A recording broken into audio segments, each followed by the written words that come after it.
Hello friends, এ হলো মিষ্টিদের বাড়ির থেকে অনেকটাই দূরে জঙ্গলের ধারে ফুল আর ফলের সুন্দর বাগান। আজ মিষ্টিরা সবাই মিলে এখানেই আসবে ফুল তুলতে। ভোরবেলা সবাই ঘুম থেকে উঠে পড়েছে। আর এই যে দূরে এটা গভীর জঙ্গল, এখানে অনেক জীবজন্তু থাকে। আরে চল চল, এখানে বসে পড়লি কেন তোরা? এসে হাঁপিয়ে গেছিস নাকি? দেখতে পাচ্ছিস কত সুন্দর ফুল ফুটে আছে, আজ সব ফুল একদম শেষ করে দেব। সে তো ঠিকই আছে রে মিষ্টি, কিন্তু আমার তো একটা জিনিস হচ্ছে, ভোরবেলা উঠে এলাম, বাড়ির সবাই তো চিন্তা করবে। ঠিকই বলেছিস মিনা দিদি, মা তো খুঁজবে, তখন কি হবে?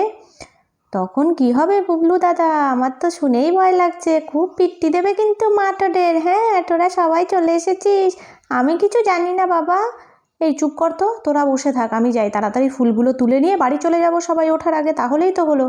দেখ কত সুন্দর ফুল ফুটে আছে। এই মিষ্টি দিদি কিন্তু ঠিকই বলেছে মিনা দিদি, চলো চলো আমরাও যাই, সবাই তাড়াতাড়ি করে ফুল আর ফল তুলে বাড়ি চলে যাব। হ্যাঁ ঠিকই বলেছিস, চল তাহলে তাড়াতাড়ি যাই, বাগানের ভেতরে ঢুকে পড়ি।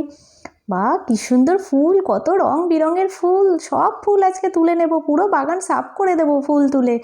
এই কি সুন্দর লাল ফুল, এই ফুলগুলোর কালারটা আমার খুব সুন্দর লাগছে। ঠিকই বলেছো, দেখো এগুলো পিঙ্ক কালারের ফুল, কি সুন্দর ফুল। আমি একা একা বসে কী করবো, আমিও যাই আস্তে আস্তে। এদিকে তো মিষ্টি খুশি সবাই ফুল তোলায় ব্যস্ত, আর খুশির মাথার ওপরে যে সাপের লেজ ঝুলছে সেটা তো খুশি বুঝতেই পারছে না। ওরে বাবা, এটা তো বিষাক্ত সাপ, আমার দিকেই তেড়ে আসছে, আমাকে কামড়াবে নাকি? এই সাপ সাপ সাপ, এই সবাই পালা, বিষাক্ত সাপ, সবাই পালা পালা পালা, তাড়াতাড়ি এখান থেকে পালা রে, বিষাক্ত সাপ। ও বাবা, ও এই সর্বনাশ, এই মিষ্টি তোর পায়ে তো সাপে কামড় দিচ্ছে, এখন কি হবে? এ বাবা মিষ্টি, তোর পায়ে সাপে কামড়াচ্ছে, এই মিষ্টি তুই নড়াচড়া করছিস না কেন? এই বিষাক্ত সাপ কি করে তাড়াবো? ওর পা দিয়ে তো কামড়ে রক্ত বার করে দিচ্ছে, এখন কি হবে? এ বাবা এখন কি হবে? ঠিকই তো বলেছিস, এই দেখ এখন আসলি, এখন কি হবে বলতো? এটা সাপটা তো পালিয়ে যাচ্ছে। মিনা দিদি চলো চলো, আমরা মিষ্টি দিদিকে দেখি, কি হলো মিষ্টি দিদির? এই মিষ্টি, এই মিষ্টি দিদি তোর কি হলো?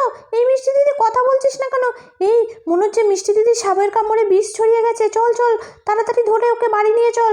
চল বাড়ি নিয়ে গিয়ে ওকে ওঝা ডাকতে হবে, তা না হলে তো বাঁচানোই যাবে না মিষ্টি দিদিকে।